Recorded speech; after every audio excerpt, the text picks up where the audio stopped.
नमस्कार दोस्तों, आज आए हैं हम एक वीडियो बनाने जो कि उन कस्टमर्स के लिए है जो प्रॉपर्टी मार्केट में निवेश के लिए या अपना घर लेने के लिए देख रहे हैं। तो हमने उसमें दो कैटेगरी में इसको बनाया है। एक है प्राइमरी मार्केट जो आप बिल्डर के थ्रू खरीदते हैं, एक है सेकेंडरी मार्केट जो कि रीसेल जिसे हम कहते हैं। तो आज हम विस्तार से जानेंगे कि हमें किन बातों का ध्यान रखना चाहिए और कैसे करना चाहिए। प्राइमरी मार्केट के लिए मेरे साथ में है मिस्टर गौरव तिवारी जो बताएंगे कि हमें किन बातों का ध्यान रखना चाहिए। यस मिस्टर गौरव। थोड़ा सा ऐड करना चाहूँगा, डिस्कशन है छोटा सा, बिकॉज जैसा कि शुक्ला जी ने कहा काफ़ी सारे लोग हमें फ़ोन करते रहते हैं और वो चीज़ें पूछते हैं। देखिए, जो लोग इन्वेस्टमेंट करते हैं उनको तो पता है कि क्या क्या चीज़ें हैं प्रोसेस में, लेकिन जो लोग इन्वेस्टमेंट नहीं करते हैं या फर्स्ट टाइम खरीद रहे हैं उनके दिमाग में कई टाइम डिलेमा रहता है, कश्मकश रहती है, जद्दोजहद रहती है कि प्रोसेस क्या है। तो जो स्टैंडर्ड प्रोसेस उसके बारे में बात करेंगे। दो तरह की देखिए प्रॉपर्टी होती है इन्वेस्टमेंट मोटे मोटे तौर पे अगर हम देखें, प्राइमरी एंड सेकेंडरी। प्राइमरी का मैं आपको बताता हूँ थोड़ा सा, सेकेंडरी शुक्ला सर बताएंगे। प्राइमरी का मतलब होता है वो सारी प्रॉपर्टीज़ जो बिल्डर के पास है, डेवलपर के पास है। वो प्लॉट हो सकता है, फ्लैट हो सकता है, हाई स्ट्रीट, आपकी रिटेल कॉम्प्लेक्स, एनीथिंग जो बिल्डर के पास है। आपको क्या करना है, उसके अंदर बिल्डर से ही सारी चीज़ों की डील करनी है, उसमें सेकंड पार्टी इन्वॉल्व नहीं है। थोड़ा सा आपके लिए भी उसमें सहूलियत हो जाती है, काफ़ी सहूलियत हो जाती है। ज़्यादातर लोग पसंद करते हैं प्राइमरी में इन्वेस्ट करना। क्यों? क्योंकि वो कहते हैं हम बिल्डर से डील कर रहे हैं, हम किसी और से डील नहीं कर रहे हैं। बिल्डर के साथ देखो काफ़ी प्रोफेशनलिज्म भी रहता है। यहाँ पे आपने बुकिंग अमाउंट देना होता है, फिर आपका 2 साल 3 साल या 4 साल का जितना भी टाइम, बिल्डर अलग अलग डिपेंड करता है प्रॉपर्टी को बनने में, आपको उसमें पेमेंट टाइम भी मिल जाता है। बिल्कुल, दो चीज़ें इसमें होती हैं। जैसे बैंक लोन है, बैंक लोन तो आप 20 साल तक भरते रहेंगे, लेकिन किसी के पास अगर सेल्फ फंडिंग है तो उसमें भी इसमें अलग अलग तरीके के आपको पेमेंट प्लान मिल जाते हैं। नॉर्मली आजकल 50-50 चल रहा है, 30-70 चल रहा है, 70-30 इस तरीके का चल रहा है। इसमें आपको बिल्डर से लेने में ज़्यादा चीज़ों का ध्यान नहीं रखना पड़ता क्योंकि एक प्रोफेशनल बिल्डर है, उसको सारी चीज़ें पता है कि कैसे क्या करना होता है। इसके अंदर आप 2-3 चीज़ें ज़रूर देखें, मैं आपको एक एक करके बताऊँगा। सबसे पहले तो बिल्डर का बैकग्राउंड ज़रूर देखो। बिल्डर के बैकग्राउंड से मतलब है कि अगर बिल्डर नया नहीं है, नया है तो वहाँ पे ज़रूर एक क्वेश्चन मार्क रहता है, कैसे करेगा कैसे नहीं करेगा। लेकिन ज़्यादातर बिल्डर, अगर हम नोएडा एक्सटेंशन की बात करें जहाँ पे हम खड़े हैं, तो उन्होंने जो बनाया हुआ ऑलरेडी डिलीवरी दे रखी है, उसमें क्वालिटी ऑफ कंस्ट्रक्शन कैसा, सबसे इंपॉर्टेंट चीज़ है। दूसरा उसका मेंटेनेंस, जिस पे लोग ध्यान नहीं देते। बनाया कैसा है, quality of construction, again I am repeating क्योंकि बड़ी इंपॉर्टेंट चीज़ है। अच्छा बना दो तो आप इन्वेस्टर हो तो अच्छा बिकता है, और अगर आप एंड यूज़र हो तो ऑब्वियसली हर आदमी चाहता है घर हो, उसमें सीलन ना हो, सारी चीज़ मेंटेन हो। और मेंटेनेंस अगर अच्छा है तो भी आपको रेंटल भी बहुत अच्छा इसके अंदर मिलता है। ये दोनों चीज़ें देखनी होती है। क्वालिटी ऑफ कंस्ट्रक्शन की बात कर रहे हैं तो आजकल देखो नई टेक्नोलॉजी के साथ माई-1 में, नई तो नहीं है, काफ़ी पुरानी हो गई, लेकिन अब बिल्डर इसको अडेप्टिव कर रहे हैं 2 रीज़न की वजह से। पहला तो प्रोजेक्ट बहुत डिले हो रहे थे, जब से रेरा आया ना, लोगों को पता है कि अगर मैंने लेट किया तो दिक्कत होनी है। और इसके अंदर क्या होता है, माई-1 के अंदर देखो स्टील फ्रेमवर्क जो होता है, एल्युमिनियम फ्रेमवर्क होता है, सॉरी एल्युमिनियम फ्रेमवर्क के अंदर बनाते हैं, स्ट्रक्चर बहुत मजबूत बनता है, फिनिशिंग बहुत शानदार आती है, सीपेज वगैरह की प्रॉब्लम भी ना के बराबर है, कह लीजिए नहीं होती है। इशू इसके अंदर एक छोटा सा जरूर आता है कि आप इसमें ऑल्ट्रेशन वगैरह नहीं कर सकते। जो रेड ब्रिक से बनता है, एश ब्रिक से बनता है, उसके अंदर तो आप ऑल्ट्रेशन कर सकते हैं, किसी को कुछ तोड़ फोड़ करनी है। यहाँ पे वो नहीं होता है, तो बिल्डर का भी फायदा है इसके अंदर, और बिल्डर के साथ साथ इसमें एंड यूज़र जो है उसका भी फ़ायदा है, दोनों का। लेबर कम लग रही है बिल्डर की, टाइम बच रहा है, टाइम इज़ मनी आज के टाइम पे, जल्दी बना के देना ताकि पेनल्टी वगैरह ना लगे। ये सारी चीज़ें। दूसरा आप देखो इसके अंदर कंप्लीशन सर्टिफिकेट, ऑक्यूपेशन सर्टिफिकेट और भी बहुत सारी चीज़ें होती है, लेकिन वो तब आती है जब पोजीशन टाइम पे आ रहा होता है। मुझे लगता है यही सारी चीज़ें। आप इसमें कुछ अगर ऐड करना चाहे तो प्राइमरी के अंदर हम इसमें बेसिकली एक चीज़ और ऐड कर सकते हैं कि हम देखते हैं कि बैंक लोन कौन कौन बैंक प्रोवाइड कर रहा है। एग्जैक्टली। मैं खाली ये सलाह दूंगा कि जब भी हम, चाहे वो रीसेल की प्रॉपर्टी हो चाहे प्राइमरी प्रॉपर्टी हो, अगर हमें लोन नहीं भी लेना तो हम थोड़ा लोन ले लें, जिससे कि सबसे बेस्ट जो वेरिफिकेशन कर सकता है वो बैंक कर सकता है।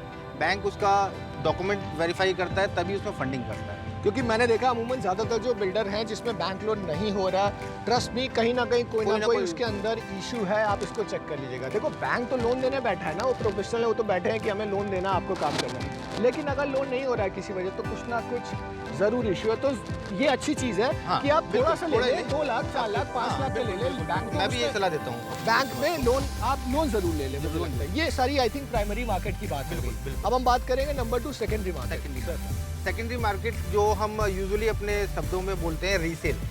रीसेल को लेके कुछ लोग डरे रहते हैं कि क्या चीज़ें होंगी, कौन क्या है।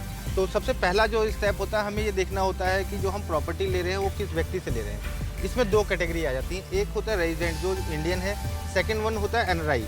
एनआरआई जो विदेश में है, उसमें भी लॉ ये कहता है कि जो 6 महीने या उससे अधिक समय से बाहर है उसको हम एनआरआई काउंट करते हैं। उसमें टैक्सेशन का अलग प्रोसेस है, रेजिडेंट में अलग है। मैं पहले रेजिडेंट का बताता हूँ। रेजिडेंट में क्या होता है, उसमें लॉन्ग टर्म और शॉर्ट टर्म कैपिटल गेन होता है, जिससे बायर का कोई लेना देना नहीं होता। अगर वो प्रॉपर्टी 50 लाख या 50 लाख से अधिक की है तो हमें 1% TDS डिडक्ट करके एज ए बायर मैं क्या करूँगा, सेलर का 1% TDS डिडक्ट करके मैं सेलर के पैन नंबर पर जमा कर 50 लाख से ऊपर है, 50 लाख और 50 लाख से ऊपर है तो अब वो क्या करेंगे, नेक्स्ट जब फाइनेंशियल में अपना रिटर्न भरेंगे, TDS का मतलब होगा टैक्स एट द सोर्स। हमने एडवांस में टैक्स डिपॉजिट कर दिया है भारत सरकार को। अब जब मैं next financial year as a seller मैं रिटर्न भरने जाऊंगा, मैं ये देखूंगा मेरा कैपिटल गेन हुआ है नहीं हुआ है। अगर हुआ है तो मैं उसे पे कर दूंगा। सेकंड आ जाते हैं NRI पे। तो NRI केस में क्या होता है, उसमें जो फर्स्ट कैटेगरी है वो ये कहती है कि टैक्स अगर एडवांस हमें पे करना है तो वो 22% अप्रॉक्स टैक्स होता है, जो कि बहुत ही अधिक होता है टोटल वैल्यू का NRI केस में। तो उस केस में हमें क्या करना होता है कि एक होता है टैक्स डिक्लेरेशन। बिल्कुल हम एडवांस में जो नॉर्मल रेजिडेंट क्या होता है नेक्स्ट फाइनेंशियल में भरेगा, इसमें हम क्या करते हैं एडवांस में हम कैलकुलेशन कराते हैं पर्टिकुलर टैक्स डिपार्टमेंट से। वो एक टैक्स सर्टिफिकेट देता है जिसे बायर जो है अपना 10 नंबर वो करा के इशू करा के उसके पैन कार्ड पे जमा करेगा। CA करेगा, बेसिकली CA करेगा, वो एक्सपर्ट होते हैं वो करते हैं।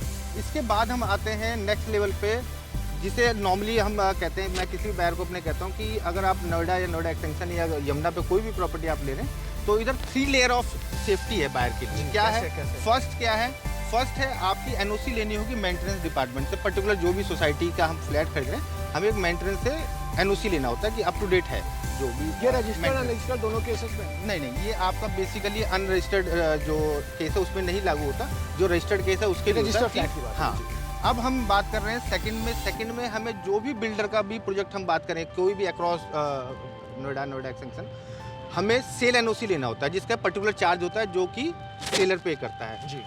वो बिल्डर क्या लिख के देता है अथॉरिटी को कि आज तक इनका कोई भी पेनल्टी इंटरेस्ट कोई भी प्रीवियस पेमेंट ड्यू नहीं है। उसको NOC को लेके हम जाते हैं अथॉरिटी। ड्यू है तो सेलर का बिल्कुल सेलर का पार्ट है, वो अपना पे करेंगे और तभी वो NOC मिलेगी। उस NOC को लेके हम जाते हैं अथॉरिटी, वहाँ हम अप्लाई करते हैं ट्रांसफर ऑफ मेमोरेंडम, जिसे हम शॉर्ट में कहते हैं TM का जो चार्जेस है वो बायर पे करता है। को लेके सर मैं इंटरप्ट कर रहा हूं, TM को लेके बड़े सारे लोग पूछते हैं ये नया क्या आ गया TM? नहीं, नया कुछ नहीं। ये जो भी प्रॉपर्टी आप नोएडा एक्सटेंशन, ग्रेटर नोएडा, यमुना पे लेते हैं, ये सब प्रॉपर्टी लीज होल्ड है। हाँ, ये सब लीज होल्ड है। तो हमें सबसे पहले लीज ट्रांसफर का रिक्वेस्ट लगाना होता है, जिसे बेसिकली ट्रांसफर ऑफ मेमोरेंडम कहते हैं, जिसका अथॉरिटी ने सर्टन चार्ज रखा हुआ है। अगर मैं फ्लैट की बात करूँ तो फ्लैट पे जो है 600 रुपया मीटर, 100 मीटर से जो भी अधिक का प्लॉट होगा आपका फ्लैट होगा उस पर लगेगा, और जो 100 मीटर से कम का होगा उस पर जो है आपका 500 रुपये मीटर लगेगा। ये सारी चीज़ें हम सबमिट करते हैं कंसर्न अथॉरिटी में, जो जहाँ का भी फ्लैट है वहाँ सबमिट करते हैं। वो क्या करते हैं, थर्ड लेयर और सेफ्टी क्या है, अथॉरिटी कंसर्न अथॉरिटी करेगी, आपका वो फाइल निकालेंगी। आपने प्रीवियसली कभी भी कोई लोन लिया है और बंद भी कर दिया तो भी वो अथॉरिटी उसका बैंक सारी जानकारी होती है, NOC हाँ बिल्कुल, वो वेरिफिकेशन है, जो कि एक अच्छा पॉइंट होता है बायर के लिए। वो हम जब उनको वहाँ देते हैं, वो हमें देते हैं ट्रांसफर ऑफ मेमोरेंडम, जो कि वैलिड होता है 90 दिनों के लिए। अगेन एक क्वेश्चन होता है कि कई बार सेलर कहते हैं मेरा तो ट्रांसफर हो गया, मेरी तो प्रॉपर्टी ट्रांसफर हो गया, मैं पूछने वाला था आपसे, कहते हैं कि मैं तो दे दिया, मेरा तो ट्रांसफर हो गया। नहीं, ऐसा कुछ नहीं होता। तो वो ट्रांसफर वैलिड है 90 डेज़ के लिए। 90 डेज़ में आपको एक्सक्लूड कराना है और कंसर्न अथॉरिटी को रजिस्ट्री सबमिट करानी है। अब हमारा तीनों पेपर आ गया, ये हम देते हैं बैंक को। बैंक क्या करता है, फिजिकली पहले फ्लैट का वेरीफाई करता है, लीगल करता है और टेक्निकल करता है कि जो भी हमने साइज़ लिया है वो साइज़ वही है, और कंसर्न अथॉरिटी में जाके वो अपना जो चैन डॉक्यूमेंट है उनको चेक करके एक रिपोर्ट सबमिट करता है, जो किसी भी बैंक का थर्ड पार्टी लॉयर फर्म होती है जो सबमिट करती है। ये सारी चीज़ें जब हम बैंक को देते हैं तो बैंक फिर उसके बाद डिसबर्समेंट करती है, अपना जो बायर को बुला के उनका DD प्रिपेयर करा। आफ्टर दैट फिर जो चीज़ें हैं, जब आपका दोनों पार्टी का समय है वो वहाँ पहुँचते हैं। इसके अलावा जो चार्जेस हैं, एक चीज़ और रहती है कि आपका स्टैम्प ड्यूटी जाता है 5% जी, जो अगेन लोग कई पूछते हैं कि महिला है तो क्या होगा, पुरुष है तो क्या होगा। यहाँ पे सिंपल है कि अगर आप फर्स्ट अलॉटी हैं, तो आपको 10,000 रुपये का खाली छूट होता है महिला होने पे। मतलब बेसिकली कोई छूट नहीं है, कोई छूट नहीं है, महिला पुरुष। मतलब आप ये कह सकते हैं गौतम बुद्ध नगर प्राधिकरण जो है सबको एक आंखों से दिखता है, कोई उसके लिए अलग अलग नहीं है। अच्छी बात है, हाँ अच्छी बात है, मतलब कोई किसी को स्पेशल वो नहीं है। इसके अलावा 1% रजिस्ट्रेशन चार्ज आता है, 6% हो गया। 6% हो गया। जिस लॉयर को हम हायर करते हैं उनका एक सर्टेन फीस होता है।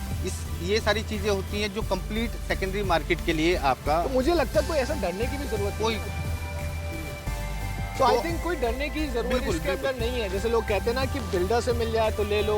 और एक चीज़ मैं बताना चाहूँगा, देखो बिल्डर से मिल जाए तो बहुत अच्छा है। जैसे मैंने प्राइमरी समझा, हाँ। सेकेंडरी आप सुनोगे आप कहोगे क्या ताम झाम है। देखो ताम झाम कुछ नहीं होता, हर चीज़ के अंदर एक प्रोसेस होती है। उस प्रोसेस को पकड़ के चलोगे कोई टेंशन नहीं आएगी। लोग चाहते हैं बिल्डर से लेना कि प्राइमरी में ले ले, लेकिन प्राइमरी और सेकेंडरी में कभी भी आप देखना रेट का फर्क आता है। आई थिंक 15-20% तक आता है। एक प्रॉपर्टी आपको अगर 1 करोड़ की बिल्डर दे रहा है तो मुझे लगता है सेकेंडरी नहीं, में उससे भी बड़ा पॉइंट मैं आपको बताता हूँ। उससे जी। बड़ा पॉइंट क्या होता है, एक प्राइस पॉइंट हाँ, तो है। हाँ, प्राइस पॉइंट है। सेकंड जो सबसे बड़ा पॉइंट क्या होता है कि आप एक प्रॉपर्टी खरीद रहे हो जो अभी ग्राउंड पे नहीं है।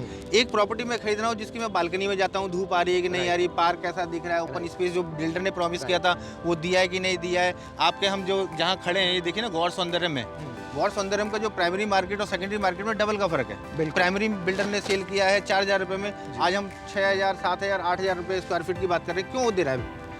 पर्टिकुलर बायर इसलिए दे रहा है। सेकेंडरी में एक नुकसान ये हाँ। भी हो गया कि रेट बढ़ गए हैं। हाँ, पर आप क्या ले रहे हो? आप पीस ऑफ माइंड के लिए ले रहे हो। जी। आपने जब कम पैसा दिया, इंस्टॉलमेंट में दिया प्राइमरी मार्केट में, तो आपने एक विश्वास किया किसके ऊपर? बिल्डर के ऊपर एक विश्वास किया जी। कि जो उसने प्रॉमिस किया, इसलिए आपने बताया कि पास नक्शे में नहीं देख सकते। हाँ, नक्शे में नक्शे नहीं में देख आप बहुत सारी चीज तो कैसे सेकेंडरी देखोगे? सेकेंडरी मार्केट हमारा सिंपल है कि हमने चीज़ें जो देखी हुई हैं, पैसा क्यों मैं एक्स्ट्रा पे कर रहा हूँ? पीस ऑफ माइंड के लिए। Peace of mind। जो मैं धरातल पे देख रहा हूँ, जिस फ्लैट में मैं खड़ा हूँ, मैं वो खरीद रहा हूँ। दूसरा लोगों को बड़ा डर हो गया बीच में कि बिल्डर पोजीशन देगा नहीं देगा। हाँ, तो हाँ। लोग कहते हैं जो बना हुआ है, मेरे पास बड़ा लोग कहते हैं कि जो बना हुआ है ना, जिसकी चाबी है भैया वो दे दो, हम रजिस्ट्री करा ले, टीएम करा ले, हम अपने घर के हाँ। अंदर भले हम 3 BHK ना लेके 2 BHK ले लें। ये भी चल रहा है बड़ा। हाँ। मुझे लगता है कि हमने सारी चीज़ों को कवर करा है। बिल्कुल। ये छोटा सा एक प्राइमरी और सेकेंडरी के बीच का ये डिस्कशन था। हाँ। और भी बहुत सारे आपके हो सकता है क्वेश्चन हो। आपको अगर कोई क्वेश्चन है तो आप कमेंट बॉक्स में लिख सकते हैं, फ़ोन कर सकते हैं, व्हाट्सएप कर सकते हैं, हम इसके अंदर बात कर सकते हैं। हाँ, रिप्लाई देंगे इसमें। I think that is it for today. बहुत जल्दी मिलेंगे किसी और वीडियो में। चलिए, थैंक यू। Thank you.